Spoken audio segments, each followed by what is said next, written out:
Assalamualaikum warahmatullahi wabarakatuh. Sampurasun Baraya Priangan. Saya Dian Maldini di channel podcast Kopi Pagi Kabar Priangan telah mengundang tokoh inspiratif dari Kota Tasikmalaya, yaitu Ibu Ana ya. Ibu Ana namanya Minatul Mahmudah. Gitu. Kenapa Bu bisa dipanggil Ibu Ana, Bu?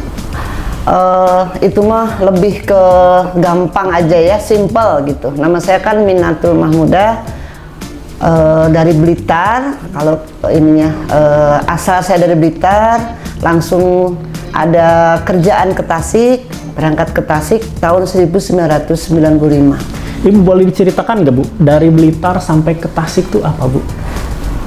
Waktu itu memang urusan kerjaan, ada temen yang saya udah beres kuliah, kemudian kenapa nganggur gitu, bukan nganggur kata aku, dalam rangka udah berhenti kerja 1 tahun, kemudian masih nyari kerjaan yang cocok, dan ada temen yang ngajak, kemudian langsung berangkatlah kami ke sini dan akhirnya nanceplah di Tasik. Akhirnya memutuskan jadi relawan Tasik ya. Waktu itu belum relawan, masih gadis, kami menikah di Tasik, punya anak, kemudian anak sudah besar, udah bisa mandiri, barulah saya terjun ke relawan seperti itu. Nah, Ibu Ana ini merupakan tokoh inspiratif di Kota Tasikmalaya yang mendapatkan penghargaan dari OASE Kemendagri ya. Siap. Betul. Ibu, apa sih prestasi atau penghargaan yang Ibu dapatkan? Sebelumnya memang saya murni relawan. Saya berangkat dari kader bersama teman-teman.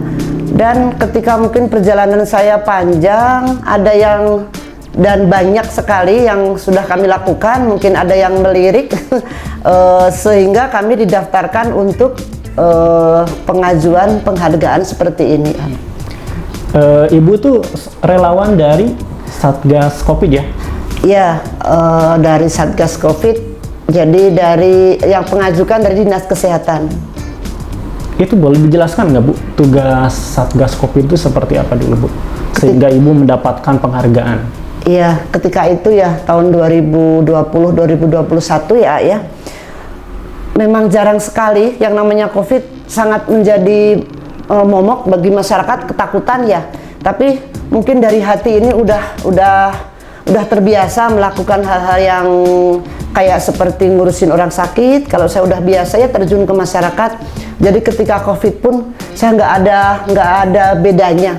Alhamdulillah bersama teman-teman kami menggalang dana untuk mereka yang terkena Covid, kemudian mengurus sakitnya, mencarikan obatnya, bahkan ada yang meninggal kerjasama dengan BPPD, dengan yang lainnya, pihak puskesmas, saya bantu pakai baju APD ikut memandikan jenazah. Waktu itu ngurus sampai seperti itu. Waktu itu Ibu pernah kena Covid nggak? Alhamdulillah enggak. Ya? Sampai detik ini saya nggak pernah positif, karena saya bukan sombong, saya menjaga sekali kebutuhan vitamin, kemudian untuk masker dan lain-lainnya, kebersihan baju dan semuanya, saya sangat menjaga. Itu kan orang lain, kalau boleh tahu ya, orang lain kan takut kena Covid. Iya. Kenapa Ibu memutuskan jadi relawan? Itu dari hati ya. Dari hati ya? Ya, karena memang awalnya memang ya udah seperti itu ya, memang nggak bisa dipaksa. Cuma alhamdulillah mungkin Allah kasih kekuatan ya buat kita. Nanti siapa lagi ya kalau nggak kita yang bantu. Saya nggak sendiri sebetulnya, ada beberapa teman. Tapi yang lebih karena saya ada kendaraan, saya kesana kesini, bahkan ke tempat ininya yang kena Covid itu kan ada beberapa tempat ya, di Purbaratu, kemudian di Kawalu, di rumah sakit umum, tempat apa namanya, yang di tempat berkumpulnya orang Covid itu. Nah, itu yang kami bantu mereka semuanya dari seluruh Kota Tasik, bukan hanya dari daerah saya aja. Artinya Ibu berarti berkomunikasi langsung dengan orang yang kena Covid tadi?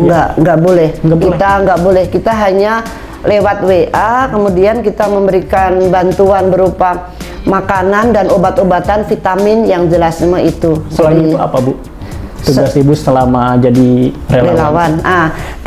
Tahun 2021 kami dengan Pak Haji Imih, Kadisduk Capil Kota Tasikmalaya sebagai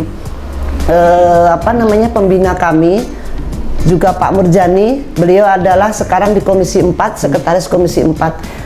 Dan teman-teman relawan melihat betapa mirisnya di kota Tasikmalaya itu tentang kebutuhan darah. Jadi orang yang memerlukan darah ketika itu, apalagi di COVID ya, di masa COVID, itu nggak sebanding dengan orang yang mau mendonorkan darah. Nah, dengan melihat seperti itu, kami ini bertujuh waktu itu ya, bertujuh teman-teman, mendirikan sebuah perkumpulan masyarakat tanggap donor darah, dan sudah di Kemenkumhamkan udah punya badan hukum. Tanggal 20 Mei 2021 terbentuklah Permata Dora namanya, yang mempunyai bukan cabang ya, punya perwakilan di 10 kecamatan dan 69 kelurahan sekota Tasik. Kami semua bergerak relawan, jadi mengumpulkan teman-teman untuk menjadi relawan donor darah, seperti itu. Relawan donor darah dari Permata Dora. Dari Permata Dora. Ini sampai hari ini ada berapa anggota, Bu, relawannya? Oh, kalau anggota kita nggak tahu ya, database kita terlalu banyak. Cuman untuk kebutuhan darah itu alhamdulillah udah mulai tercukupi, karena sehari itu dulu 80 labu yang dibutuhkan. Dalam sebulan bisa dihitung berapa, dari itu mulai sedikit demi sedikit udah alhamdulillah udah mulai bisa terpenuhi ya, walaupun memang belum maksimal gitu. Seperti itu. Bu, selama jadi relawan Satgas Kopi sampai relawan donor darah, ada nggak, Bu, rintangannya mungkin, Bu? Banyak sekali. Apa, Bu, salah satunya? Kalau untuk donor darah ya, terutama kan sebetulnya banyak calo-calo darah. Nah, itu kita bukan menumpas tapi mengikis. Karena kan itu calo, pasti kalau yang butuh darah itu harus pakai duit. Kan dengan adanya kita itu ya, teman-teman kan jadi gratis, nggak ada apa-apa gitu.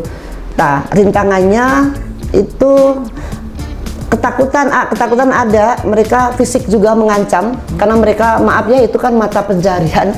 Itu langsung mengancam ke kita. Saya terutama, saya perempuan ya, kalau teman-teman yang lain banyak yang laki-laki, kalau saya perempuan, tapi saya nggak pernah, bukan saya sombong, pada Gusti Allah, tetap jaga apa ya, ini dengan teman-teman, komunikasi, koordinasi, jangan sampai menyakiti, dan kami nggak menumpas enggak, tapi mengikis aja teman-teman yang jangan dong cari uang lewat menjual darah, itu kan haram hukumnya.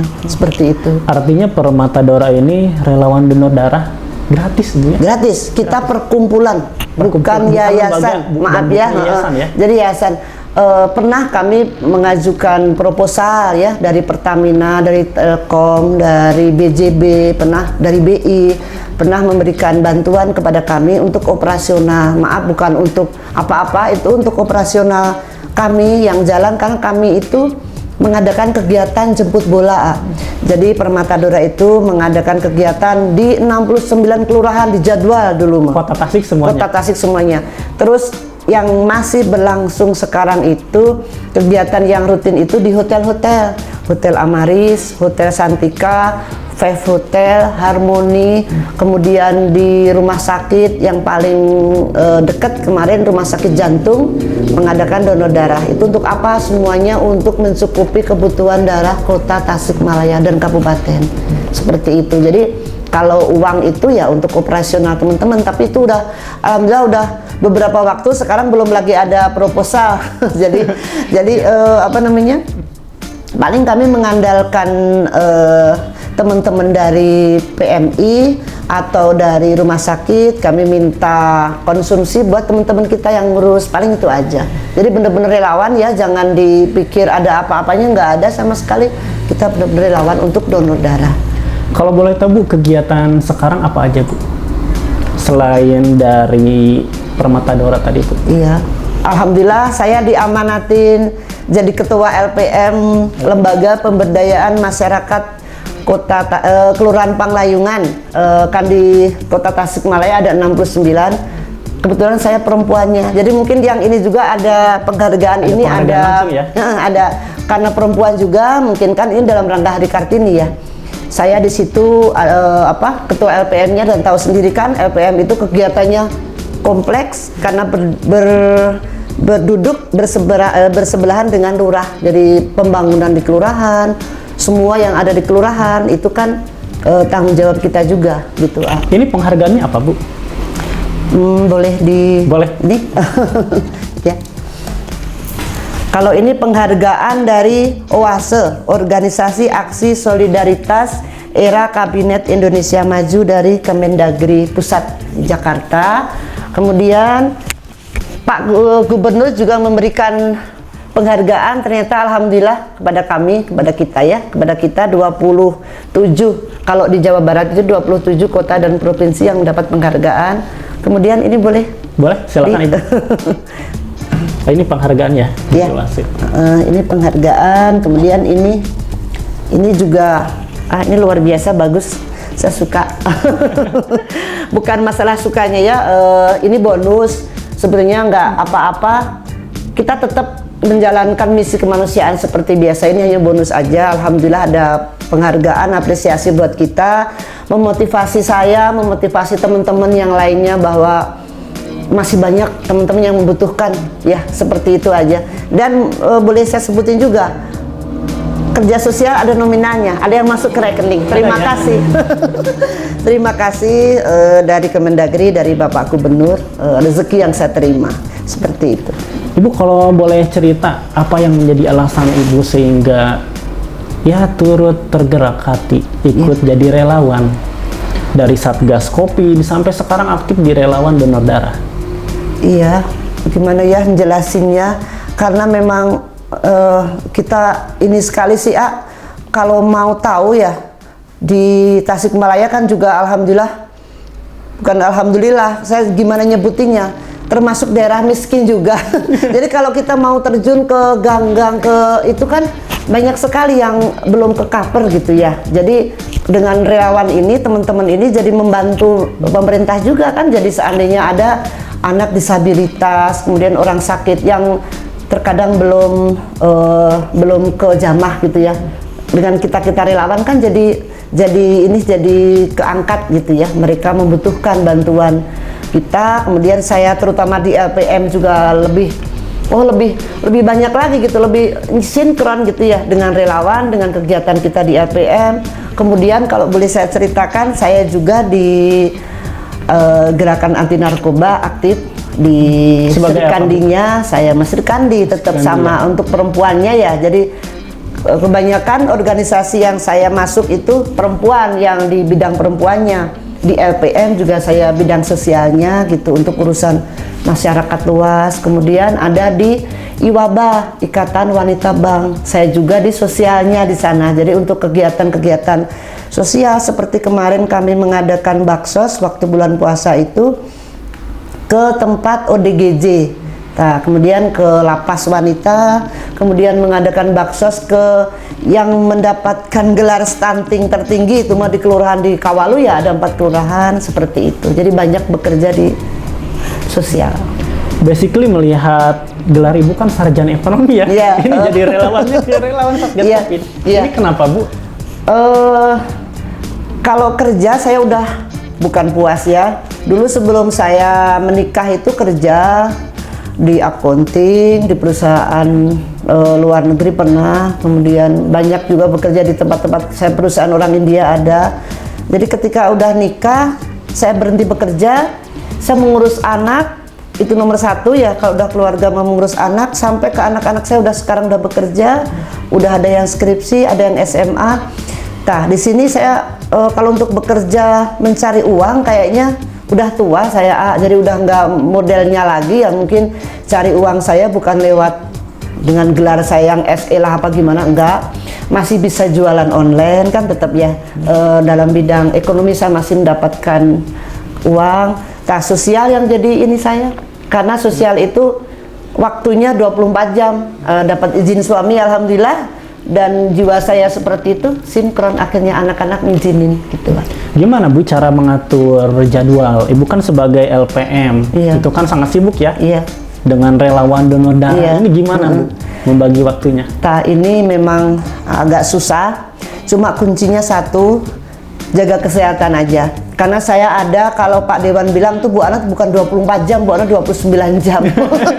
Karena HP saya selalu online, jadi jangan curiga. Online ini saya itu database yang perlu darah, yang sakit. Saat ini ada yang pelukis ya, ada yang pelukis kartu Indonesia Sehat yang bukan saya bantuin yang berbayar, tapi yang orang yang tidak mampu, yang masuk rumah sakit kita bantuin. Kebetulan saya kan di manajer antar lembaga.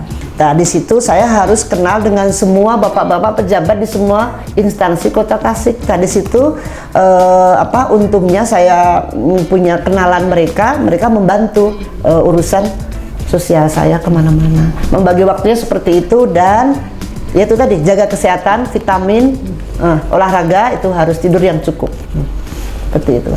Ya, demikian Mbak Raya. Barusan kita sudah nyimak paparan pengalaman salah satu tokoh inspiratif dari Kota Tasikmalaya, Ibu Ana. Siap. Terima kasih sudah berkenan hadir di acaranya Kopi Pagi, Bu Ana. Sami-sami. Demikian Mbak Raya.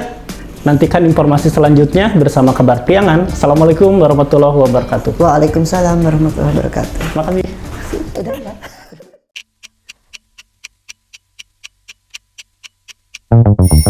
Udah.